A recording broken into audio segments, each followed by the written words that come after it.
bir nəfər bir türk xatirəsində yazır. Yazır bizim kəndimizdə ildə bir dəfə orucluqda məscidin xocasını iftara dəvət eləyərdi hamı. Bu minvaldan bir gün növbə çatdı bizə. Getdi bu xocanı iftara dəvət elədik. Xoca gəldi, iftar vaxtı, namaz vaxtı oldu. Dedi, mən istəyirəm bir dənə namaz qılım. Dedi, lap yaxşı, o biri otaqda şərait yaratdıq. Xoca getsin orada namaz qılsın. Xoca getdi orada, namazını qıldı, qayıtdı. Qayıdandan sonra iftar da oldu. Gecə yoldaşım mənə dedi, filan kəs dedi. Dedim, bəli.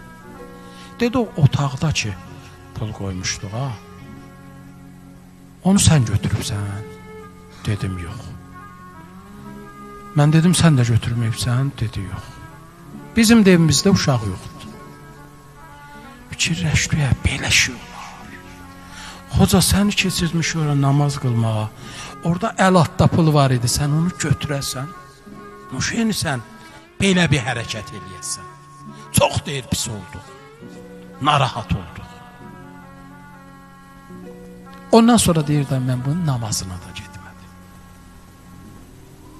Zaman keçdi, bir il üstündən keçdi. Yenə oruçluq gəlib. Hamı bu xocanı yenə növbə ilə evinə dəvət edir. Növbə çatdı bizə, yoldaşımla evdə məsləhətləşdik.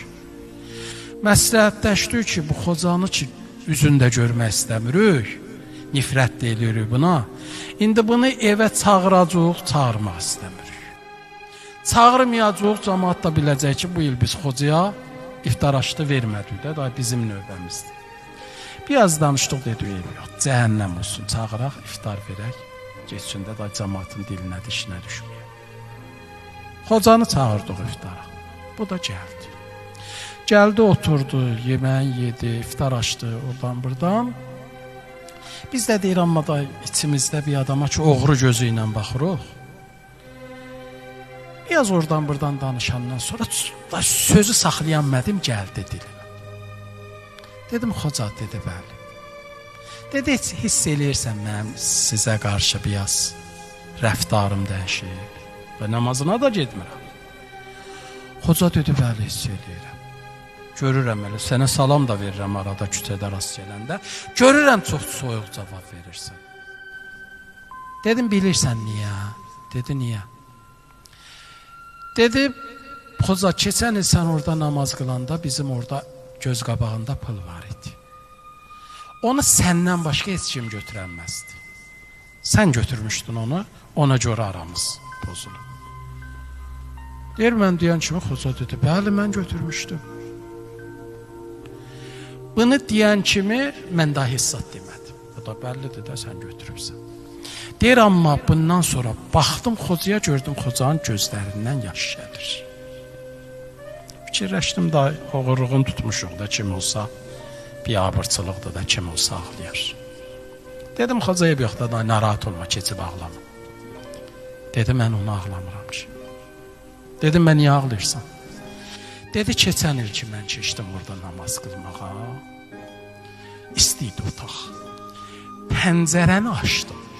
Pəncərəni açan kimi külək otaq vurdu. Gördüm, o böyürdən bir çomba pul səpələndi otağa. Tez o pulları yıxdım, qoydum orada Quranın arasına. Deyəcəkdim sizə ki, o pullar səpələndi, külək yenə səpələməsin, qoydum Quranın arasına. Bunu deyəcəkdim sizə, yadımdan çıxdı. 2 gündən sonra yadıma düşdü ki, bala, mən eviyyəsinə demədim, axı, o pullar səpələnmişdi yerə, götdüm, qoydum Quranın arasına. Fikirləşdim, axı, deməyin heç adı da yoxdur.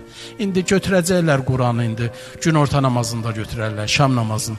Götürəcəklər Quranı oxumaq, açanda görəcəklər pullar Quranın arasında. Bilirsən niyə ağlayıram? Ağlayıram bir dənə müsəlmanın ömrünə bir il keçib, bir dəfə gedib Allahın kitabını açmayıb. Açsaydı pulu da görərdi. Deyir, bunu mənə deyən kimi getdim otağa. Otaqçamızda toza qalmış Quranı. Açdım, gördüm pullar oradadır. Bir müsəlman bir il Allahın onun ünvanına göndərdiyi kitabın üzünü açmaya